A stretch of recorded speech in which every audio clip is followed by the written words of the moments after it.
আমি অনেক টাইপেরই পেন্টিং করেছি, তবে বেশিরভাগ পেন্টিংয়ে আমার বাইরের দেশের রেফারেন্স থাকে। আর আমাদের দেশের যে সিনারি এগুলো খুব কমই থাকে। তো গ্রামের পেন্টিংগুলো সবাই বলেন আমি গ্রামের পেন্টিং কম করে, আসলে খুব একটা ভালো রেফারেন্স পাওয়া হয় না, আর বেশিরভাগই অর্ডারের কাজ থাকে। নিজে থেকে এই পেন্টিং খুব কমই করি। তো এই পেন্টিংটা আমার অর্ডারেরই ছিল। আমার যে ক্লায়েন্ট দিয়েছিলেন রেফারেন্স পিকচারটা একটু ঝাপসা ছিল, তারপর আমি আমার মতো করে এটাকে ক্লিয়ার করে পেন্টিং করার চেষ্টা করেছি। তো এইরকম সিনারি আসলে শুধু সিনারিও না, বাস্তবেও আমার কাছে খুবই ভালো লাগে।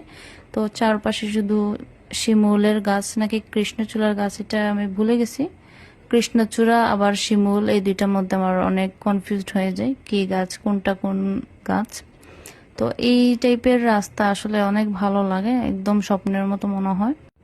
পেন্টিংটা ফটোগ্রাফি থেকেই করা হয়েছে, আসলে এটা কোনো পেন্টিং থেকে রিক্রিয়েট করিনি আমি, ফটোগ্রাফি দেখেই পেন্টিংটা করেছি। তো খুব শীঘ্রই আমি রেফারেন্স পিকচারটা সহ আবার আপলোড করব। এটা জাস্ট একটা পিকচার আপলোড করেছিলাম।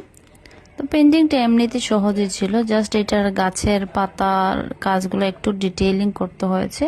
আর এই পেন্টিংটার মূল সৌন্দর্যই কিন্তু এই গাছগুলোই। তো আজ এই পর্যন্তই, সবাই ভালো থাকবেন।